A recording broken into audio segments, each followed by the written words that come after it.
I consider myself financially savvy 90% of the time because I still look at the price tag on things. I still shop by price. I do splurge here and there because I've worked so hard the last 5-6 years of my life that I think it's time for me to splurge a little bit. This is Alex Sanchez, a millennial money veteran and a new father who lives in Warrenville, Illinois. Between his full-time job as a lineman, running a lawn mowing company, and owning 6 rental properties, Alex estimates his yearly income to be around $360,000 per year. I'm an overhead lineman, and I've been doing this for about 5-6 years now. I think I average about 60-65 hours a week. Alex has been frugal in past years, but between working and balancing life as a new dad, it's been tough to keep track of finances. This week, Alex is working on one of his properties, where he'll have new tenants in August, so he knows he'll need to purchase supplies for the renovations. Here's how much he spent the week of July 12, 2021. My name is Alex Sanchez. I'm 26 years old. I make around $300,000 a year, and I believe I spend $500 a week. Alex typically skips breakfast and opts for a protein bar in the morning, which helps him save money. Lunch is his first purchase for the day. Later in the afternoon, Alex runs to the local hardware store to buy some drywall for one of his properties. I'm about to go over to Home Depot and buy some drywall so I can get started putting drywall at one of my rental properties. He saves money by eating dinner at his mom's house, but rents a movie later in the evening. We spent $4 renting a movie. I really don't remember what movie it was, but I'm sure my girlfriend does, and she's gonna be mad that I don't remember. Good morning. Can I get a large black iced coffee, easy ice? On Tuesday, Alex saves money on food again. He eats a protein bar for lunch, and his dinner is covered.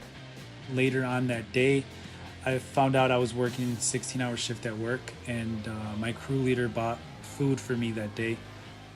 On Wednesday, Alex's first expense of the day is filling up his truck with gas. I think I drive about 10 miles one way, so 20 miles a day.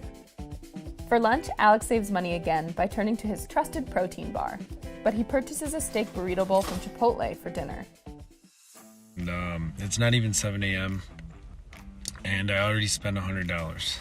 I found out that my girlfriend's family was going to Miami, and it was a trip we had planned before, but then it got canceled, and last minute it was back on. After learning about the trip, Alex treats himself to Chick-fil-A. My first meal of the day, Chick-fil-A. Later in the afternoon, he makes another stop at the hardware store for more supplies. We had $285 for these cabinets for the rental house. So, these little trips add up. For dinner, Alex has a business meeting with a friend who pays for the meal. But on the way home, he picks up McDonald's for Rosie. So now I'm at McDonald's ordering my girlfriend some food. Friday is a busy day for Alex as he gets ready for the family trip. He purchases a hotel room for the weekend, but he doesn't have to pay for lunch, and Rosie's family makes them dinner. And then from there, we got on the road. On Saturday, Alex makes a small purchase at the gas station. And then I bought some caffeine, and that was pretty much what I spent on because I knew I was already spending a lot of money for the week, so I didn't want to spend any more than I had to. He also gets free lunch as a thank you for driving 15 hours to Miami. My girlfriend's parents bought food for the driver because, of course, I drove a long way.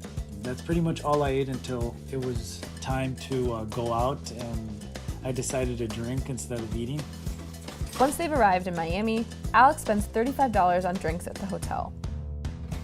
The only other expenses for the day were batteries, which Alex purchased for Rosie's breastfeeding pump. The first expense on Sunday happens early in the morning. So after we got some drinks at the hotel, we were a bit hungry, so I think around 1 in the morning we stopped by a pizza joint to get pizza for the family. Alex and his brother-in-law purchase alcohol for the day. Alex covers half of the costs and spends $50. We spent most of the day relaxing by the pool and getting some drinks, and then we ended up going to dinner around 9 p.m. later that day to one of the most popular Cuban restaurants in Miami. Alex went over budget by $1,237.56.